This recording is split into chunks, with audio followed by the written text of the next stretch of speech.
You. It's still a little bit loud here. It's still a little bit loud. If you can't hear me and I can't hear me, then we have a problem. Okay. I want to share with you an insight that I had. I want to share with you an insight. Boys. Chaim, is there a problem? No. Okay, let's sit down. Let's be quiet. Let's enjoy the kuddel. I want to share with you an insight, a new insight that I had this year into something in the Pirkei Avos, into something that Rabbi Yonah teaches us, that I wish I'd known this earlier. It's life-changing. Absolutely life-changing. And I want to share this insight with you boys who are still young and beginning your lives. And I hope that you find this as life-changing and as significant as I do. Imagine the scene. A boy walks into the class, a new boy. He has a fancy knapsack. Okay, by snack time, he opens up his knapsack. He's got when I was a kid, there were two snacks that I loved. I loved onion rings and cinnamon buns. I would eat onion rings and cinnamon buns all day. Okay? And Mountain Dew. And when I got older, and I was a little bit more independent, and my school was near a 7-Eleven, and there was a kosher supermarket down the block, right? Rabbi Friedman remembers Rosenblum's and 7-Eleven. $3 for $1. $3 for $1. Okay, so I would walk before I got on the bus and I headed home. I had about a 45-minute bus ride home. I would go to 7-Eleven, get myself a huge bag of onion rings, a double gulp of Mountain Dew, and I would go to Rosenblum's on the way back, and I would get myself a cinnamon bun, and I would sit there for 45 minutes on my way home, and it was a party. It was a party. Okay? So this guy opens up his backpack, and he has a 2-liter bottle of Mountain Dew. He has a huge family-sized bag of onion rings, and he has a whole package of cinnamon buns. If I would see that, my jaw would drop, and I would be mesmerized. Okay? The guy comes on the basketball court and he's got the wickedest crossover in the world. He's draining threes. This guy's so cool. He is like the manifestation of cool. If you look up cool in the dictionary, it's his face is right next to cool. Okay? And then you hear he's having a birthday party. It's gonna be really awesome. He's inviting his friends from his other school. He's looking to see who's going to be friends in his new school. And all of a sudden you see kids in the class are kissing up to him.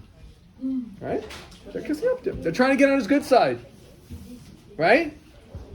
This happens every day of the week. Right? Now, I want to ask you, stop for a second and think. Stop for a second and analyze. Is this kid receiving honor? Is he honorable? Is he being honored by the other boys in the class? No. You all very clearly see, no, not being honored. That's a joke. What's that called? Called flattery. Flattery. They want to get something out of him. So they honor him, quote unquote, but they're just trying to get something out of him. They don't think highly of him. Which is really, if you think about it, right? What does honor mean? What does it mean to honor someone? It means that you respect someone, you think highly of them, and you honor them. Now, we get confused because we look around at a world which has a lot of sheker, has a lot of falsehood, and we see people that are not very honorable receiving honor.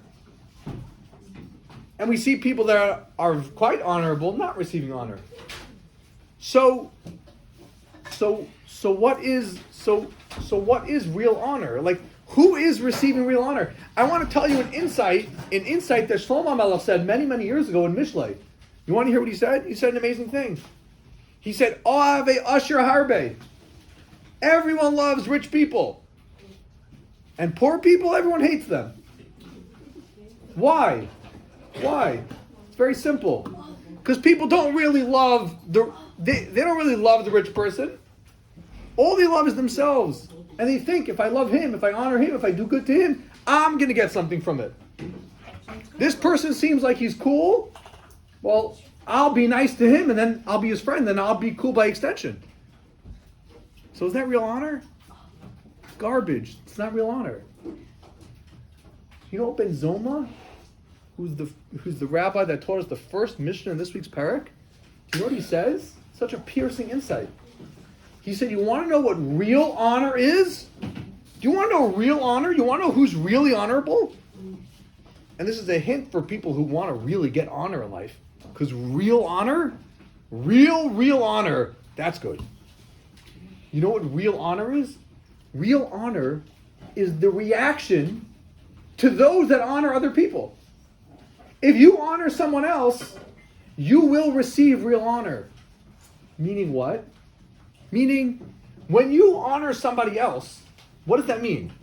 It means you think highly of someone else, right? Itamar, if you thought highly of me, would I now want to think highly of you? No. Yes, absolutely, 100%. Why? Not even a question. Why? Because if you think highly of me, and I think lowly of you, then what does your thinking highly of me mean to me? Nothing. Let's review. If you think highly of me, Daniel, if you think highly of me, and I think lowly of you, is your thinking highly of me, is it meaningful to me? No, because you're a low person. If I look at you as a low person, you're not. Daniel's a very honorable person. But if I thought of Daniel as a low person, his honor of me wouldn't be meaningful. So I don't have a self-interest in thinking highly of him. But guess what? Ben Zoma says, if someone thinks highly of you, now you have a self-interest in thinking highly of him. Why? Because by me thinking highly of him, that made him honoring me more meaningful. Review for a second. It's a very, very, very important insight. If I think highly of Moshe David, now Moshe David wants to think highly of me. Why? Why? Why does Moshe David now want to think highly of me? Because if Moshe David looks at me as being an honorable person, then that which I am doing to honor Moshe David is more meaningful to Moshe David. So now Moshe David has a selfish interest. He has a selfish interest in thinking highly of me. How did I do that? By honoring him. So Ben Zoma is telling us, you know what real honor is? Real honor, meaning people really thinking highly of someone else, is going to be the reaction to someone who honors other people. If you honor other people in a real way, not in a flattering way, because if you do it in a flattering way, people see through that.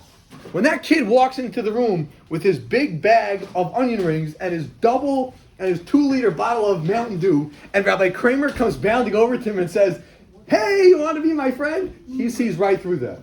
He might play along because it feels good when you're a new kid and someone smiles to you, but he sees right through it. He knows that this is a bunch of garbage. But if you really honor other people, if you really sincerely see the good in other people and honor them, they will kill to think highly of you. You could be a bank robber, but they'll still think highly of you. Why? Because this person thinks highly of me. This person says I'm meaningful. That's everything. And then I will think highly of that person regardless of what this person does. So let's review. Do you want other people around you to think highly of you? Yeah? It's a good thing. If people around you think highly of you, it's a very good thing, right? I think we can all agree. It's a very good thing for people to think highly of you. And people to think that you're a good guy. You ready for this? Ben Zoma's telling you a trick. See the good in them. Think highly of them in a real way. When you think highly of them and see the good in them in a real way, guess what? Guaranteed they will think highly of you. And they will see the good in you. Why? Very simple. Selfish. They selfishly want to think highly of you. Because the higher that you are in their eyes, the more meaningful the honor is that you give them. And I want to give you an amazing example of this. I've quoted him before, and he's someone that I remember I was in camp with him many, many, many years ago, before he was a great rabbi. His name is Rabbi Daniel Kalish. Rabbi Daniel Kalish, he is someone who he will cross paths with anyone. And I remember this in camp years ago in Camp Heller. He will cross paths with anyone, and immediately everyone likes him. Everyone thinks highly of him. What's his secret? It's very simple. He doesn't have any shtick. He has a good eye. He sees good and positive in everybody, and he treats them accordingly. Immediately and automatically, they honor him, and they think highly of him. People who don't think highly of anyone else in the world, they despise and look down on everyone else in the world. Rabbi Daniel Kalish, they think highly of. Him they look up to. And Rabbi Friedman, if he knows them at all, or if he knows people in the circles, he can attest to the same thing. Everyone thinks highly of Rabbi Daniel Kalish. You won't hear a bad word about him. How? It's very simple. He has a particularly unique eye. He sees good in everyone else. You see good in the people around you. You see good in someone that you just met, and you treat them accordingly. Guess what? Against their will, they will honor you and think highly of you. This is a mind-blowing insight. Mind-blowing insight.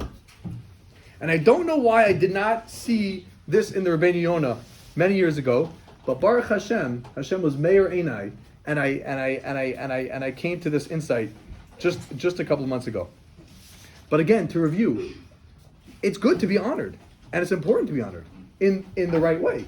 For people around you to see that which is good about you in a real way is a very beneficial good thing for a person to have. And that's not something that we say that you should run away from honor. No. You should be around people that believe in you, that see good in you, that see your good character traits. It fuels you. It pushes you, right? The perception of those around you does have an important impact on you. So if you want to get on that good track, very simple, Ben Zoma says, see good in those around you. When you see good in those around you, against their will, they will see that which is good about you too. They will have a good eye towards you. Even if they don't have a good eye towards anyone else, to you they will. Jacob, take it away.